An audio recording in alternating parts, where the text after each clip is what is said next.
ఏమవుతుందంటే చుట్టుపక్కల ప్రాంతాల్లో మారుమోగుతూ ఉంటుంది. ఆ వాక్యానికి అది సరిపోయిందా లేదా? దేవుడికి స్తోత్రం. నీ నామం ఏం చేస్తాను?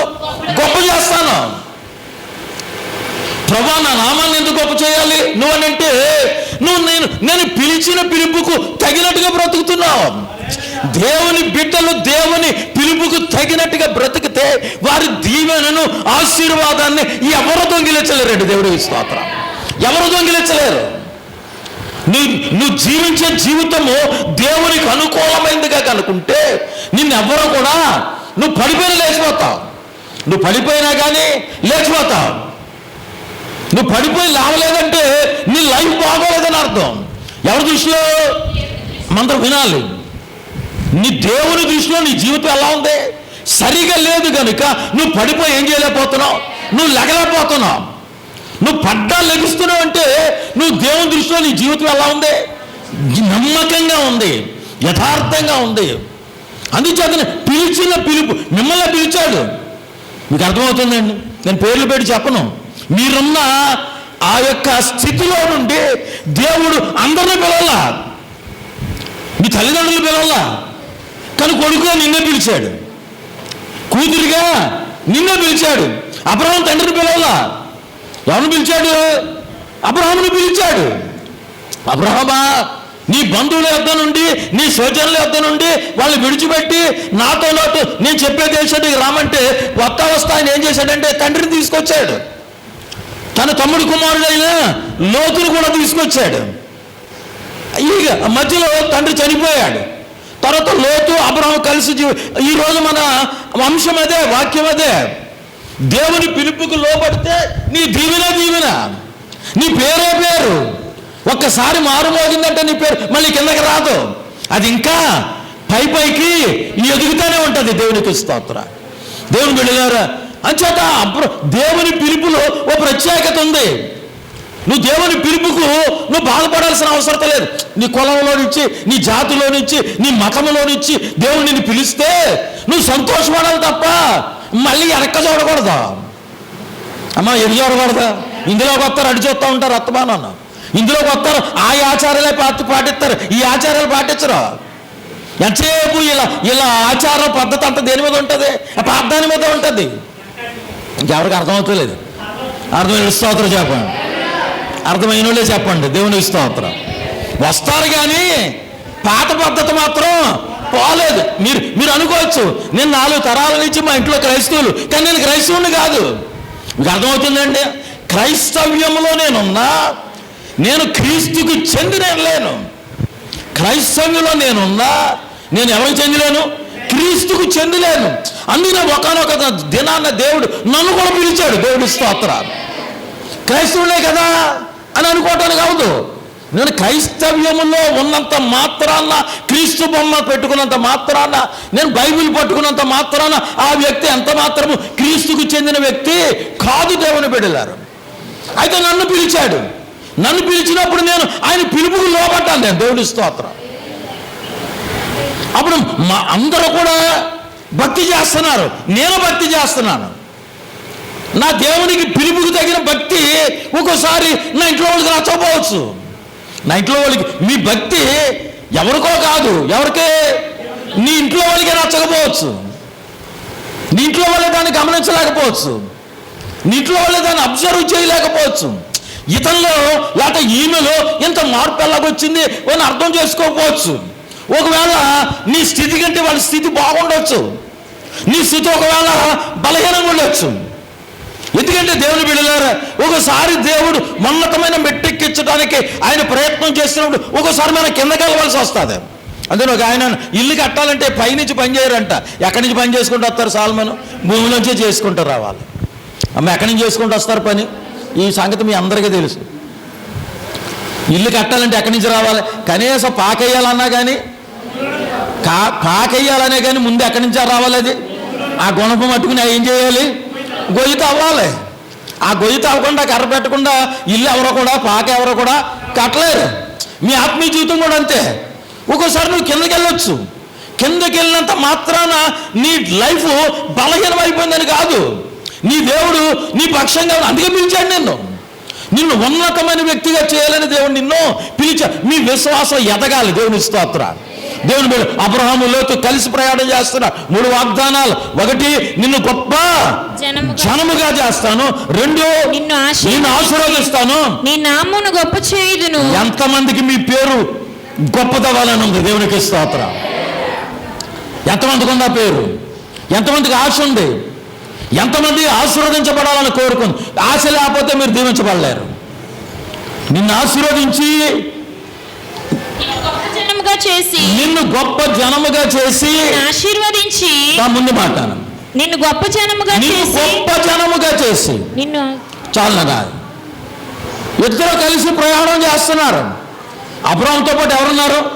తన తమ్ముడు కుమారుడైన లోతు ఉన్నాడు. ప్రయాణం చేస్తున్నారు. ప్రయాణం చేస్తుంటే వారి ప్రయాణంలో వారికి కరువు వచ్చింది. వారికి కూడా కరువు వచ్చింది. వారి కరువు వచ్చినప్పుడు ఆ ప్రాంతాన్ని వారు విడిచిపెట్టి వాళ్ళు ఏం చేశారంటే ఐగుప్తు దేశానికి వెళ్ళారు. ఐగుప్తు దేశంలోకి వెళ్ళిన తర్వాత ఇప్పుడు 13వ అధ్యాయానికి రానన్నాం.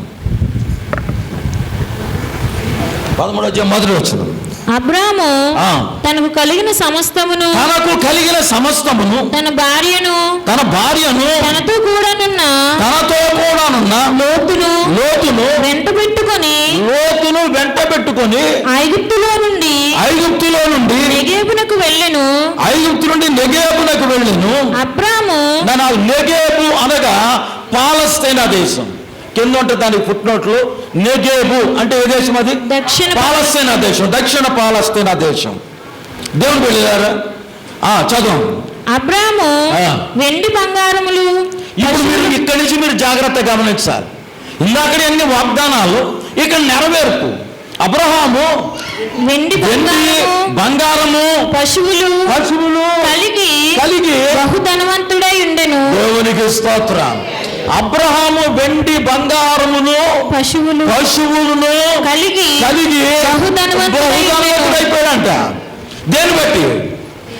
కరెక్టే చెప్పాలి.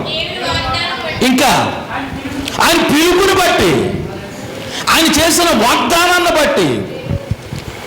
దేవుడు నిన్ను పిలిస్తే, దేవుని వాగ్దానాన్ని నువ్వు స్వతంత్రించుకుంటే నీవు కూడా ఏమవుతుంటే ఎదగటం ప్రారంభిస్తావు.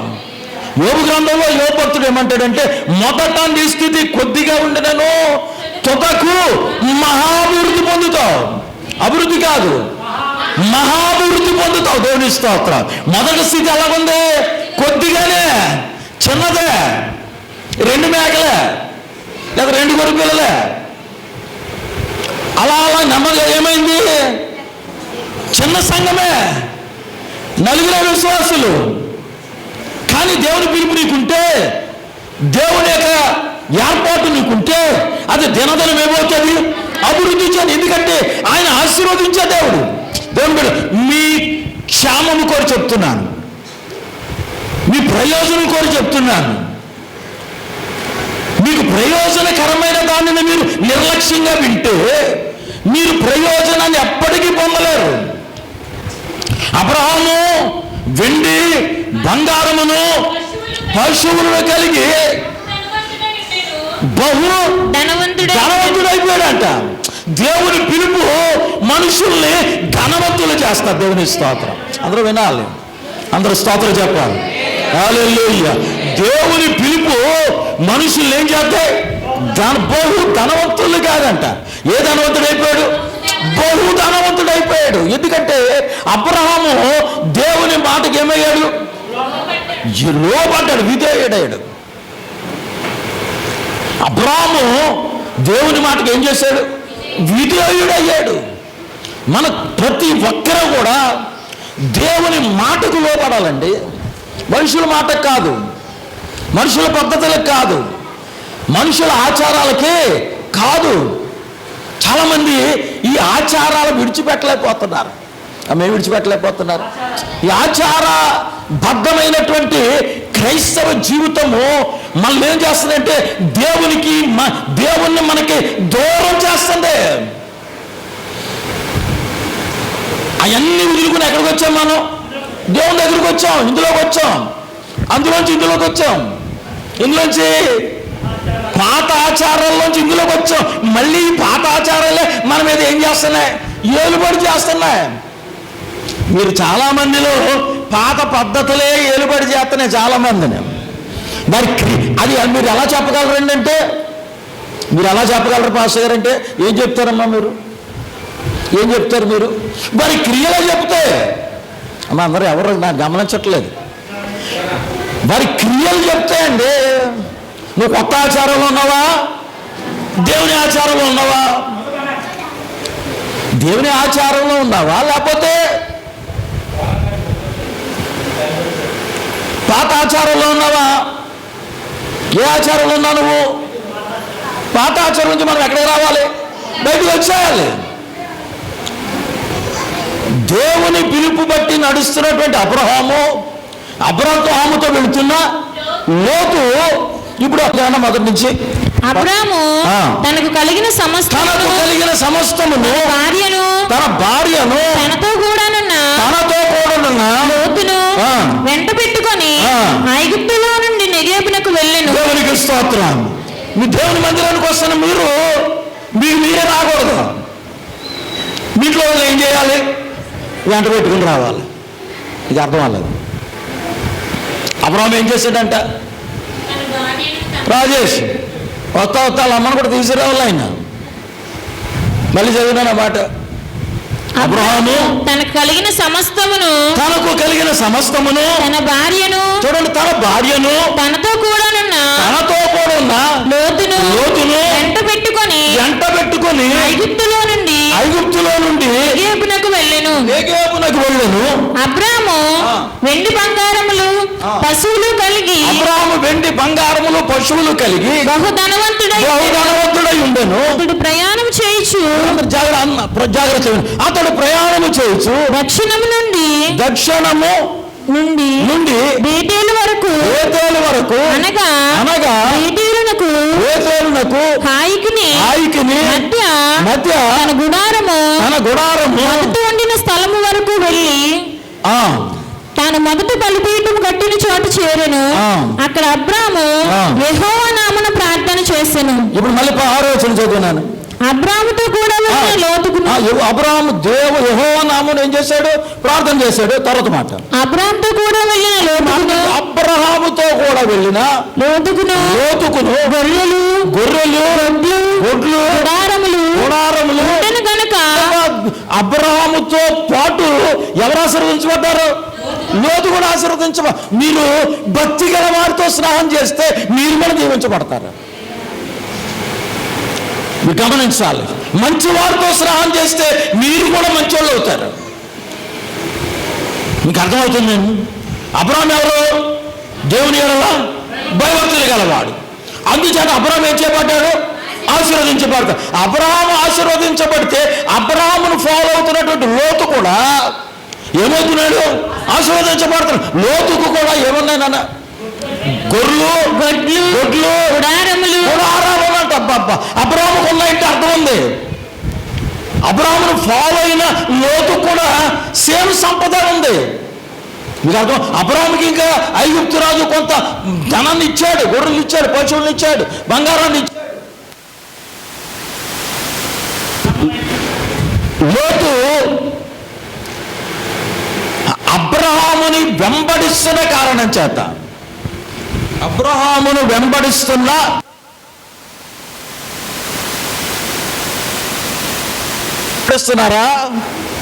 ఆధ్యాత్మిక మిమ్మల్ని బలపరిచే వాళ్ళు వెంబడిస్తున్నారా? మిమ్మల్ని చెడిపేవాడిని వెంబడిస్తున్నాను. ఎప్పుడు బ్యాటరీ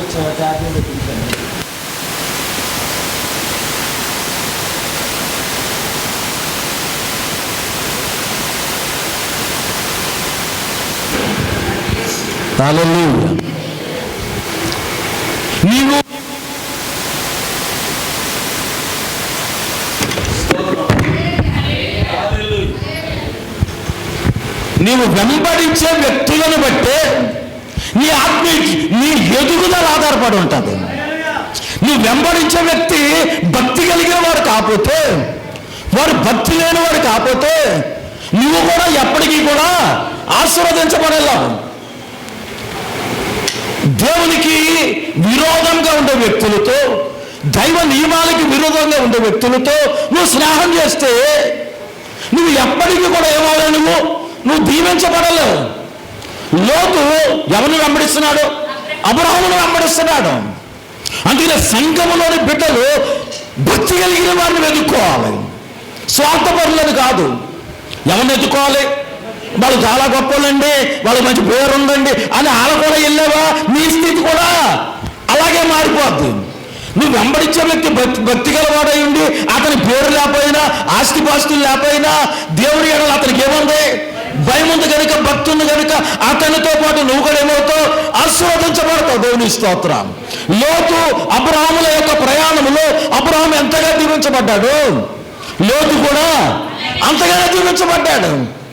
వారు కలిసి ఆస్తి అంట, వారు కలిసి నివసించటానికి ఆ దేశం సరిపోలేదంటండి. మనోళ్ళు ఆశీర్వదించబడతారు, వాళ్ళ ఆశీర్వాదం వాళ్ళ కుటుంబానికి తప్ప సంఘానికి ఏమాత్రం పనికిరాదు. ఇరుగు పొరుగులకి ఏమీ దీవించబడ్డామని వాళ్ళు చెప్పుకుంటారు తప్ప క్రైస్తవులు ఎక్కువ. కొంచెం దీవించబడ్డారంటే ఎవరికి పొరపడిన ఆ చెయ్యి కూడా వెళ్ళిపోవడం. అలాగా మీకు అర్థమవుతుందండి? అసలు అంత దీవెన వరకు కూడా ఉండరు, అంతగా ఆశీర్వదించబడేదాకా కూడా ఉండరు. ఎందుచేత? కొంచెం దీవించబడేటప్పటికే మళ్ళీ ఎక్కలేని అతిశయం వచ్చేద్ది. అమ్మ మనలో ఎక్కలేని అతిశయం వచ్చేద్ది. నాతోటోళ్ళు లేరు అని ఎప్పుడైతే అతిశయం వచ్చిందో అక్కడ ఈ ఆశీర్వాదం ఏమొద్దంటే దేవుడు చెప్పిన 3 వాగ్దానం స్టాప్ అయిపోతాయి. అక్కడి నుంచి గింజుకుంటే ఎదగరు. నువ్వు గింజుకోపోయి ఎదుగుతావు ఎప్పుడు? దేవునితో ఉంటే. అమ్మ అందరూ వినాలి. ఎంతమంది దీవించబడాలని ఉంది? అబ్రహాము లేక, లోతు లేక. దేవుని స్తోత్రం. అబ్రహాముకు వెండి, బంగారము, పశువులు కలిగి బహుధనవంతుడై ఉన్నాడు. లోతు కూడా, లోతు గొర్రెలు, గొడ్లు, గోడారములు ఉండేవి కనుక వాళ్ళ దగ్గర పోలంతమంది పోలేవాళ్ళు ఉన్నారు, ఈయన దగ్గర పోలంతమంది. ఇంకా డిఫరెన్స్ ఏముంది? అబ్రహాముని దేవుడు పిలిస్తే అబ్రహాముతో పాటు ఎవరు ఆశీర్వదించబడిపోతున్నారు? ఎందుచేత? అబ్రహాముని లోతు నమ్మకంగా వెంబడిస్తున్నాడు. దేవునిని ఎవరైతే నమ్మకంగా వెంబడిస్తారో వారు గొప్పగా ఆశీర్వదించబడతారు. దేవుని స్తోత్రం. క్రైస్తవ్యానికి మూలం అదే. దేవుని బిడ్డలారు, నీ ఆశీర్వాదానికి కారణం అదే. నువ్వు ఎప్పుడైతే దేవుడిచ్చి ఎన్నుకుని దేవుని వాక్యానుసారంగా జీవించే వ్యక్తిని నువ్వు వెంబడిస్తావో నీవు కూడా బహుగా ఆశీర్వదించబడతావు. దేవుని స్తోత్రం. తొందరపడద్దు. నీ నానా వారు కలిసి నివసించుటకు ఆ ప్రదేశం చాలలేదంట. ఇప్పుడు మనం నివాసం ఉండటానికి చోటే ఉండలేదు మనకి. అమ్మ వారి నివాసం మనం ఉండటానికి ఏమంటలేదు, చోటే ఉండలేదు, ఇల్లు ఏమట్లేదు మనకే. ఎవరికైతే ఇల్లు చాలని స్థలాల్లో ఉన్నాయో వాళ్ళందరూ రానున్న దినాల్లో గొప్ప గొప్ప విశాలమైన స్థలాల్లో నివసించబోతున్నారు. నమ్ముని స్తోత్రం చెప్పండి. హల్లెలూయా, హల్లెలూయా. ఎప్పుడు నువ్వు అబ్రహాములాగా దేవుని వాగ్దానాన్ని స్వతంత్రించుకుంటే, దేవుని వాగ్దాన ప్రకారంగా నువ్వు నడిస్తే, దేవుని సందేహించకుండా, అనుమానించకుండా దేవుని వాక్యానుసారంగా నువ్వు జీవిస్తే నువ్వు బహుగా అభివృద్ధి చెందుతావు. ఇద్దరు దీవించు. వారు కలిసి, తండ్రి కొడుకు. అబ్రహాముకు లోతేమవుతాడు? తమ్ముడు కొడుకు. అబ్రహాముతో వచ్చాడు కాబట్టి లోతేమయ్యాడు? ఆశీర్వదించబడ్డాడు. మీరు కూడా దేవుని సంఘానికి వస్తుంటే మీరు బ్లెస్ అవుతారు. మీరు దేవుని స్తోత్రం. మీకు ఇతరులు ఏం చెప్తారంటే, ఎందుకంటే అంత దూరం వెళ్తాం, మన దగ్గరే చాలా ఉన్నాయి కదా, పైగా ఒక అరగంటలో ఏమైపోతాయి, ఒక గంటలో అయిపోతాయి కదా ప్రార్థనలో. మన లైఫ్ కూడా గంటలాగానే ఉంటుంది, మన జీవితం కూడా ఎలా ఉంటుంది? ఆ గంటలాగానే ఉంటుంది, అరగంటలాగానే ఉంటుంది. ఆ ఉండడం అంతే దగ్గరగా ఉంటుంది. దేవునికి దగ్గరగా ఉండదు. మనం దేవునికి దగ్గరగా ఉండాలా, మనకు దగ్గరగా ఉండేవాళ్ళు చూసుకోవాలా? అమ్మ ఎవరి దగ్గర ఉండాలి? మనం దేవునికి దగ్గరగా ఉండాలి. నువ్వు దేవునికి దగ్గరగా ఉండాలనుకున్నప్పుడు నిన్ను దేవునికి దగ్గరగా చేసే స్థలం ఏది ఉందో అక్కడికి వెళ్ళాలి నువ్వు. అప్పుడు నువ్వు దేవునికి ఎలా ఉంటావు? నువ్వు వచ్చే స్థలానికి, నువ్వు ఉన్న స్థలానికి దూరమైనా నువ్వు దేవుని యథార్థంగా వెంబడిస్తున్నావు కనుక దేవునికి నువ్వు చాలా దగ్గరగా ఉంటావు. ప్రదేశం చాలలేదంట. ఎవరో నేను చాలా కాలం చూస్తున్నాడు, ఎవరు ఆశీర్వదించబడతలేదండి. ఏదైనా మీటింగ్ పెడదామను, అమ్మ 1,00,000 రూపాయలు అయితే పాస్టర్ గారు నా పేరు అక్కడ పేరు రాయండి అన్న వాళ్ళు ఎవరు లేరు. భీమవరం జోకి ఆయన ఫోన్ చేశాడు ఇప్పుడు కదా 5-6 సంవత్సరాల క్రితం. అన్నయ్య మా చర్చిలో ఒక ఆమె వచ్చిందండి, జాన్ వెస్లీ గారిని పిలుస్తానని, ఎంత ఖర్చు అవుద్దండి అన్నది. 1,50,000 అవుతుంది అన్నాను. నేను ఇస్తాను చేసేయండి ఆ మీటింగ్ అన్నదాన్ని. నేను ఇస్తాను మీటింగ్ పెట్టేయమన్నది. అది ఆశీర్వాదం. నన్ను అదేంటది? నువ్వు దాచుకుంటే ఆశీర్వాదం కాదు, దేవునికి ఇస్తే అది ఆశీర్వాదం. దేవుడు నిన్ను హెచ్చిస్తే, నిన్ను ఎంతగా హెచ్చించాడో దేవుడు కూడా నువ్వు ఇప్పుడు ఈ 1,600 రొట్టి ఆ 1000 రొట్టి కొనాలని నాకు అంత అవసరమా? ఉన్నాయి చాలవా? అయినా కానీ దేవుని కొరకు చెయ్యాలి. నేను దేవుని కొరకు చేస్తే దేవుడు నా కొరకు చేస్తాడు. దేవుని స్తోత్రం. మనం కూడా ఎంతో కొంత స్వార్థం ఉంటుంది మనకి. దేవునికి ఉచితంగా ఇచ్చేయం. మనం ఇచ్చేటప్పుడు మన మనసులో ఏముంటుంది? నేను ఇచ్చిన దానికి దేవుడు నాకు రెట్టింపు ఇస్తాడనే ఆశ ఉంటుంది. తప్పులేదు అది. దేవుడు కూడా నీ దగ్గర ఉచితంగా తీసుకోడు. దేవుని బిడ్డలారా మీరు గమనించాలి, వెంబడించుటలో నువ్వు వెంబడించే వ్యక్తిని బట్టి నువ్వు బ్లెస్ అవుతావు. భక్తిహీనులను వెంబడిస్తే నువ్వు ఎప్పుడు భక్తిహీనంగానే ఉంటావు. దేవుని విషయంలో సరైన విశ్వాసం లేని వెంబడిస్తే నువ్వు కూడా ఎప్పుడు కూడా అలాగే ఉంటావు. నీ ఆత్మీయ జీవితంలో ఏమడుగు ఎదుగుదా? అబ్రహాము ఆత్మీయుడు, భౌతికంగా కూడా గొప్పవాడే. అబ్రహాము ఆత్మీయ స్థితిలో ఏమై ఉన్నాడు? ఎదుగున్నాడు. భౌతికంగా కూడా ఆయన ఏమై ఉన్నాడు? ఎదిగే ఉన్నాడు. దేవుని బిడ్డలు. అందుచేత అబ్రహాముతో పాటు లోతు కూడా ఏమయ్యాడు? ఆశీర్వదించబడ్డాడు. మీరందరూ కూడా అట్టి రీతిగా ఆశీర్వదించబడబోతున్నారు. దేవుడికి ఇష్టం. మీ ఆశీర్వాదంతో చెప్పాలి మీ దేవుడు అలాంటోడు. మీ దేవుడు అలాంటోడు దేని ద్వారా చెప్పాలండి? అమెరికా వాళ్ళు దేని ద్వారా చెప్పారు? వాళ్ళ ఆశీర్వాదం ద్వారా చెప్పారు. ఏమన్నాడు? అమెరికా వాళ్ళ దేవుడు, అమెరికా వాళ్ళు ఆశీర్వదించబడ్డారంటే ఆ దేవుడే గొప్ప దేవుడు అన్నారు వాళ్ళు. నిన్ను గొప్ప వ్యక్తిగా మనుషులు చూడాలంటే నీ ఆశీర్వాదం కూడా మనుషులు కనపడాలి. నీ పేరు కూడా గొప్పవాళ్ళబ్బా. మనకి అంత డెప్త్లోకి వెళ్ళాం. నువ్వు చిన్న పని చేసిన సంఘంలో నీ పేరు మారుమోగిపోద్దండి. దేవుని స్తోత్రం. నేను మొన్న ఆలోచన చేస్తాను. మొన్న శుక్రవారం ప్రార్థనకు వచ్చినాడు. యేసన్న పరిచర్య చేశాడు సంఘంలోను. తర్వాత ఎవరు చేస్తున్నారు? సమూయేలు పరిచర్య చేస్తున్నాడు. ఇప్పుడు ఆయన ఇంకా ఆ పని పూర్తి చేస్తాడు కానీ ఈయన పరిచయం మొదలెట్టాడు. ఎన్ని తరాలు? 3 తరాలు. ఇది ఆశీర్వాదమే అమ్మా. ఇది కూడా ఏంటిది? ఆశీర్వాదమే. 3 తరాలు. ఆయనకంటే ఈయనకంటే ఈయన ఇంకా స్పీడ్గా ఉన్నాడు. దేవుని స్తోత్రం. అదంతా ఏంటది? దేవుని మందిరంలో మన బిడ్డలు పరిచయం చేయడం మనకి ఆశీర్వాదం అండి. మీకు అర్థమవుతా లేదు. నీ పిల్లలకి నువ్వు చెప్పుకోలేకపోతున్నావు. చెప్పుకోలేకపోతున్నావు? ఆశీర్వాదకరమైన మార్గాన్ని ఏం చేయలేకపోతున్నావు? నీ బిడ్డలు బోధించుకోలేకపోతున్నావు. అందుచేత నీ బిడ్డలు ఒక చోట ఉంటున్నారు, మనము ఒక చోట ఉంటున్నాం. కానీ ఈ తరం వల్ల ఈ 3 తరాలు ఎక్కడున్నారు? వీళ్ళు దేవుని సన్నిధిలోనే. మీరు కూడా తరతరాలు దేవుని సన్నిధిలో ఉండాలి. దేవుని స్తోత్రం. మీ తరం ఉండాలి, మీ బిడ్డల తరం ఉండాలి, వారి బిడ్డల తరం కూడా ఎక్కడ ఉండాలి? రాజేష్ ఆగిపోకూడదు. రాజేష్ అది ఏమవకూడదు, ఆగిపోకూడదు. వారి బిడ్డల తరానికి రావాలి.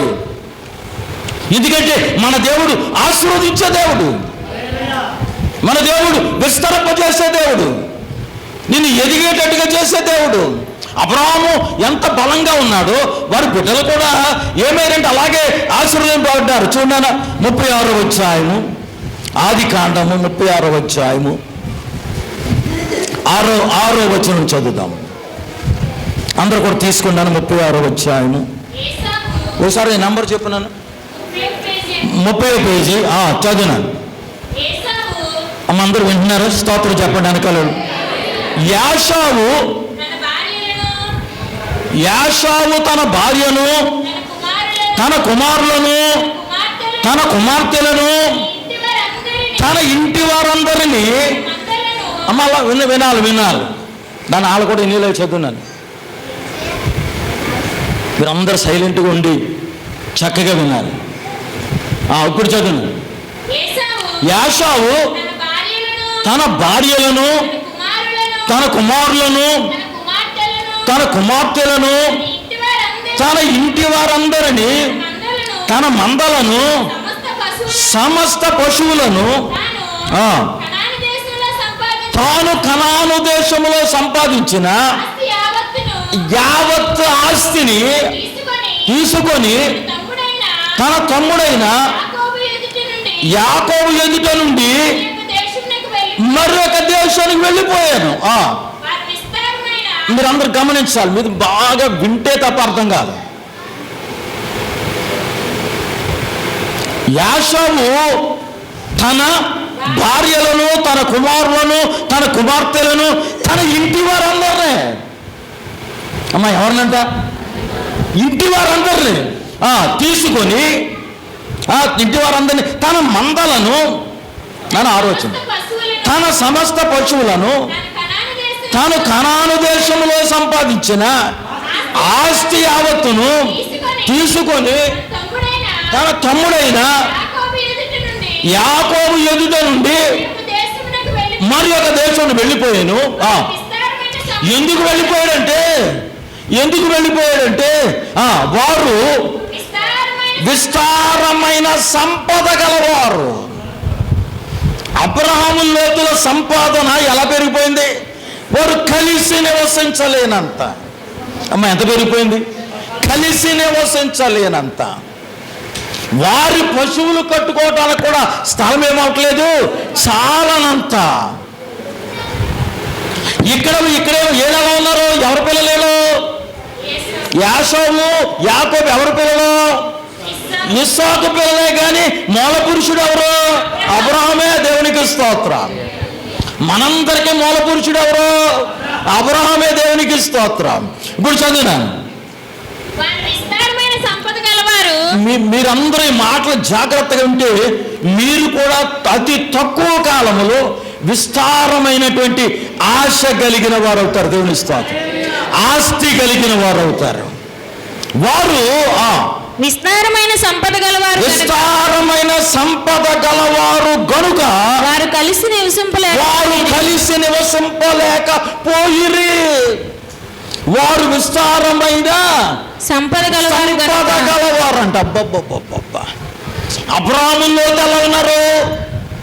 వారు కలిసి నివసింపలేనంతగా ఎదిగిపోయారు.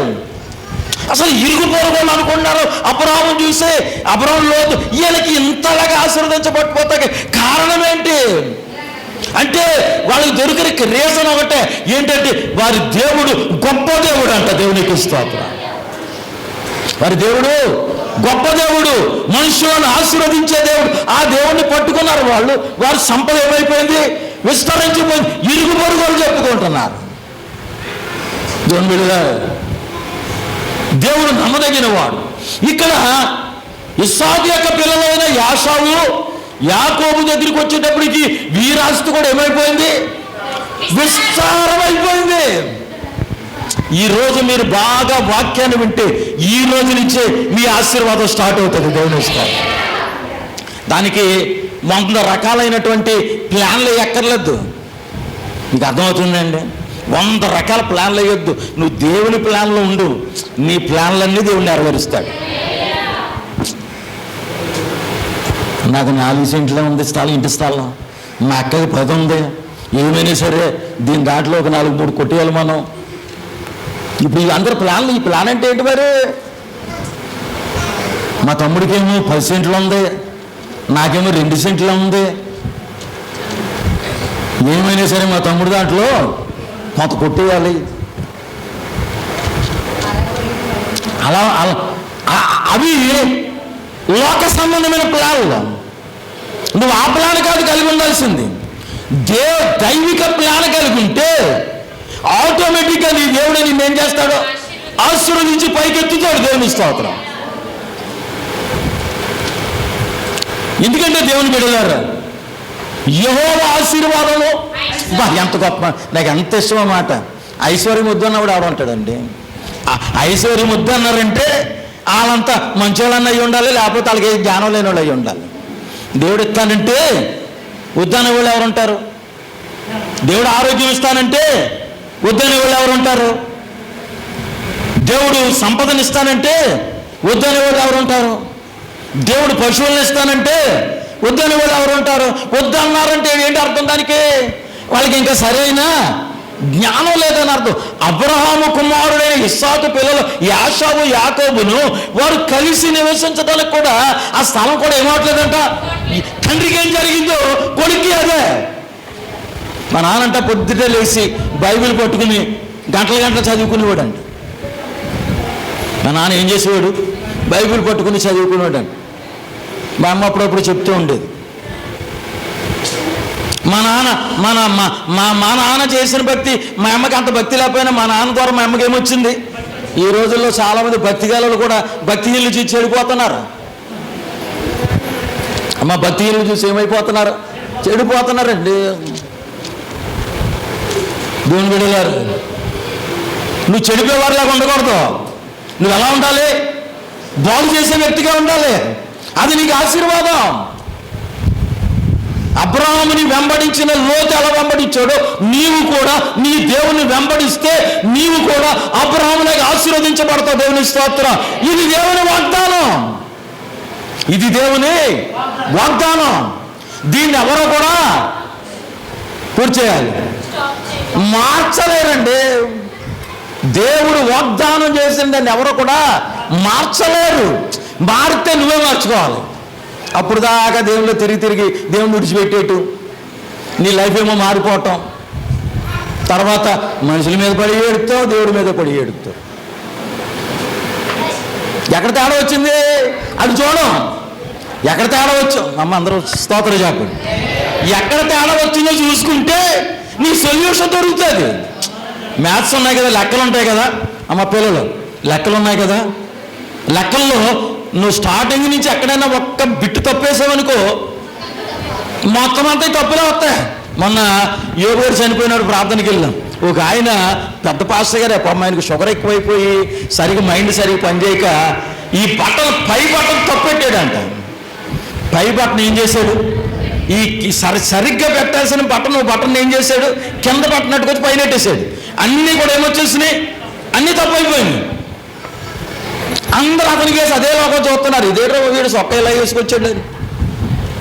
అప్పుడు ఒక ఆయన గబాబు వెళ్ళి, అన్నయ్య నువ్వు షర్ట్ బట్టలు ఏం చేసావు? నువ్వు తప్పు పెట్టు అని గబాబు ఏం చేశాడు? బట్టలు నిప్పి తప్పు కరెక్ట్ చేసి పెట్టాడు కాబట్టి సరిగా ఉంది. కానీ మన లైఫ్లో ఎవరో సరి చేయలేరు. నువ్వు లైఫ్లో నువ్వు ఆ బట్టన్స్ తప్పెట్టుకున్నావు అనుకో, నిన్ను ఎవరో సరి చేయలేరు. సరి చేసినా నువ్వు ఊరుకో. సరి చేసినా కానీ నువ్వేమావో నువ్వు ఊరుకో. ఎందుకంటే నీకు అలాగే అలవాటు అయిపోయింది. నీకు అలాగుంటమే ఏమైపోయింది? నలుగురు చూసి నమ్మటమే నీకు ఏమైపోయింది? అలవాటు అయిపోయింది. కానీ సరి చేయడానికి ఇష్టపడరు. దేవుని బిడ్డలారు, ఒకసారి వాక్యం నేను మాట్లాడుతున్నప్పుడు ఒకసారి మీకు ఏమనిపిస్తుంది అంటే ఇది నిజమా అబద్ధం అనిపిస్తుంది. ఖచ్చితంగా దేవుని వాక్యం యథార్థమే. దేవుని స్తోత్రం. అబ్రహాముకి అదే, అబ్రహాము పరిస్థితి అదే, లోతు పరిస్థితి అదే, యాషా పరిస్థితి అదే, యాకోబు పరిస్థితి కూడా అదే. వారు కలిసి నివసించాలి అంత. మీరు అందరూ ఇప్పుడు మనసులో అనుకోవాలి, ప్రభువా నన్ను ఇప్పుడు ఆశీర్వదిస్తున్నా, నా కుటుంబాన్ని ఇప్పుడు ఆశీర్వదిస్తున్నా. అబ్రహామేనా ఆశీర్వాదానికి కర్త? నేను ఆశీర్వాదానికి కర్త కాదా?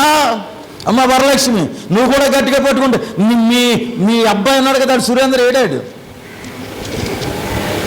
ఆ లైఫ్ చూసి నువ్వే ఆశ్చర్యపోతావు. ఆ లైఫ్ బాగుండాలంటే ఎవరి మూలం? తల్లి మూలం. మీ పిల్లలు బాగుండాలంటే ఎవరి మూలం? మీరే మూలం.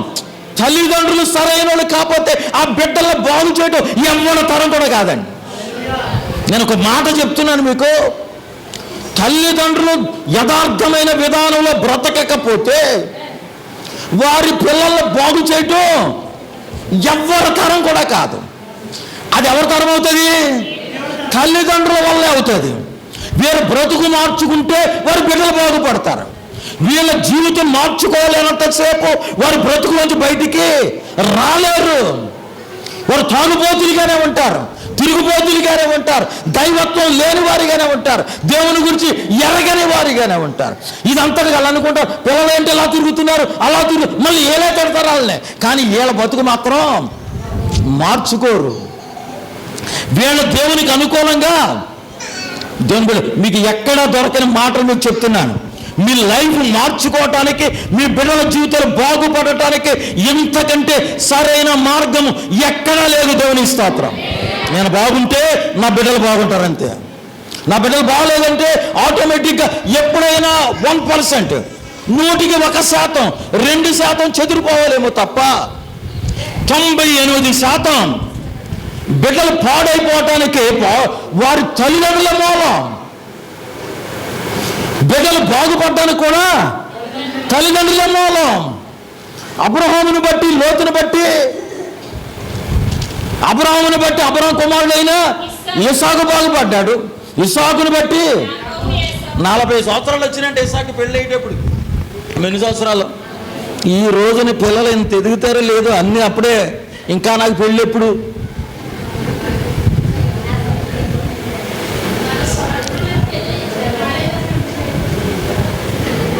ఇంకా కొంచెం పెద్ద అయ్యారో లేదో తల్లిదండ్రులు అదే ఆలోచన చేస్తున్నారు, పిల్లలు కూడా అదే ఆలోచన చేస్తున్నారు. ఇక 20 రావు, ఈ పిల్లలు ముసలిలాగా అయిపోయి ఉంటున్నారు. ఎన్ని రాలేదు? 20 సంవత్సరాలు రాలా. దైవ ఆలోచనలు వాళ్ళలో లేవు. నా దైవ ఆలోచనలు వారిలో ఉంటే ఇలాంటి ఆలోచనలు రావద్దు. చేత మన పిల్లల జీవితంలో దేవుని ఆలోచనలు పెట్టాలి మనం. దేవునికి స్తోత్రం. అర్థమైన స్తోత్రం చెప్పండి. అందుకని వారు కలిసి నివసించలేనంత. మీరు కేవలం మీరు బ్లెస్ అవ్వాలని చెప్తున్నాను. నేను ఆశీర్వదించబడాలని కూడా చెప్తున్నాను. ఆశీర్వాదం మీకే కాదు, నాకు కూడా కావాలి. ఈ సంఘం ఎప్పుడు ఆశీర్వదించబడినట్టంటే, ఎవరైనా ఒక వ్యక్తి ఏదైనా దైవ కార్యం చేస్తారంటే, పాస్టర్ గారు ఎందుకంటే నేను చేస్తానని ముందుకు వస్తే అప్పుడు ఆశీర్వదించబడినట్టు. లేకపోతే 2 వ్యక్తులు వచ్చి పాస్టర్ మేము ఇద్దరం కలిసి ఈ దైవ కార్యాన్ని చేయగలమండి అని మీరు అనగలిగినప్పుడు మాత్రమే ఈ సంఘం ఏమైనట్టు? ఆశీర్వదించబడినట్టు. అది మన సంఘంలో జరగకపోతే ఆశీర్వాదం ఇంకా రానట్టే. దాని కొరకు మనం ప్రయాసపడాలి. దేవునికి స్తోత్రం. దేవుని బిడ్డలారా, నువ్వు ఎంత యథార్థంగా ఉంటే దేవుడు నిన్ను అంతగా దీవిస్తాడు. ఎంత దేవుని మాటకు నువ్వు లోబడితే దేవుడు నిన్ను అంతగా ఇచ్చిస్తాడు. నీ పేరు ప్రఖ్యాతులు ఈ రోజున ప్రపంచంలో సేవకుల పేర్లు. బిల్లీ గ్రాహం గారు ఎక్కడే దేశమైంది. బిల్లీ గ్రాహం అమెరికా దేశంలో పుట్టినాడు. భారతదేశంలో కూడా ఈవేళ ఆయన పేరేమైపోతుంది? మారుమోగిపోతుంది. మ్రోగించుచున్నది ప్రతి చోట సాక్షిగా, మ్రోగించుచున్నది ప్రతి చోట సాక్షిగా.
ఈ సంఘము కూడా దేవుని ఆత్మ ద్వారా ఇక్కడ స్థాపింపబడితే దీన్ని ఆర్పటము ఎవ్వరి తరం కూడా కాదండి.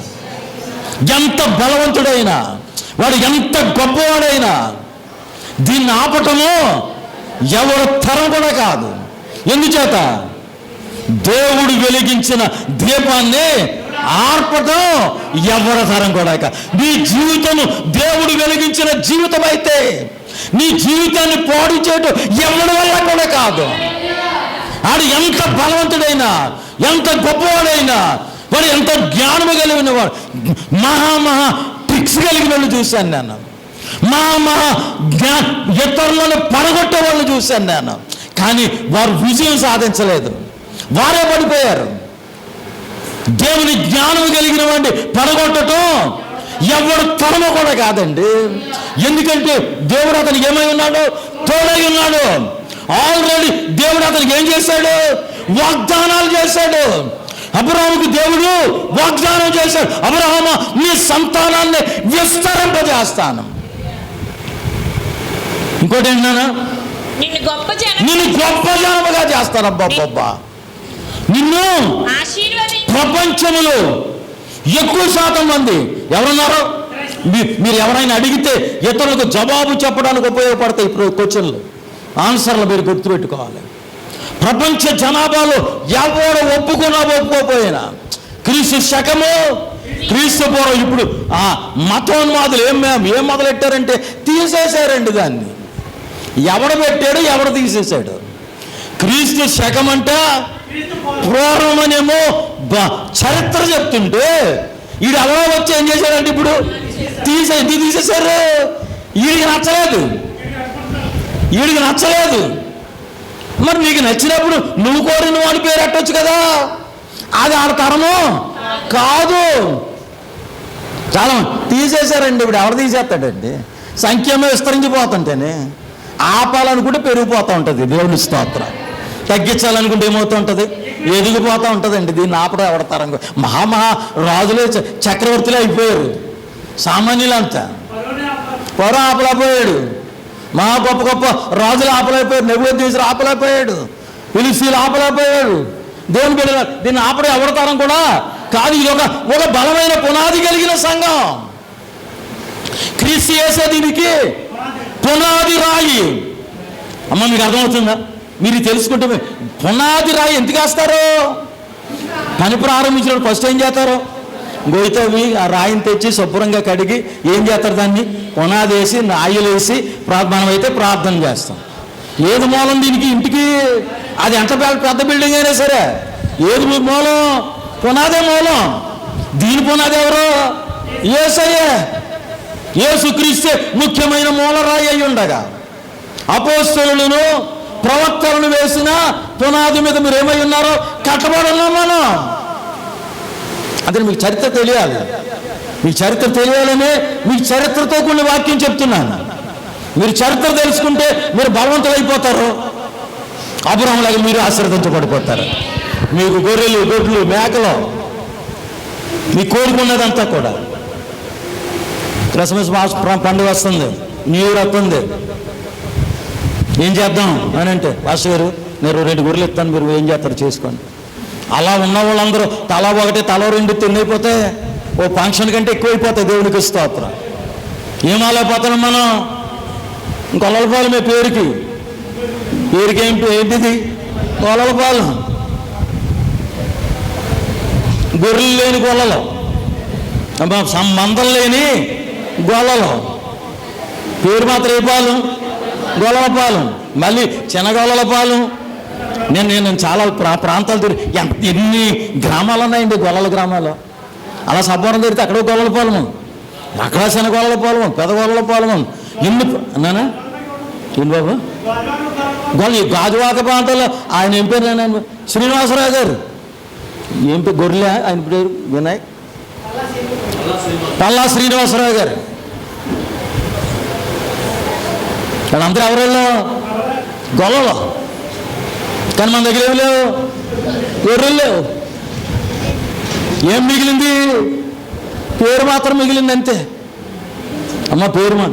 రానున్న రోజుల్లో మీ సంపద విస్తరించిపోవును గాక. దేవుని ఇస్తారు. మీరు అధిక ధనవంతులు అవుతారు గాక. మీ బిడ్డలు ఐశ్వర్యవంతులు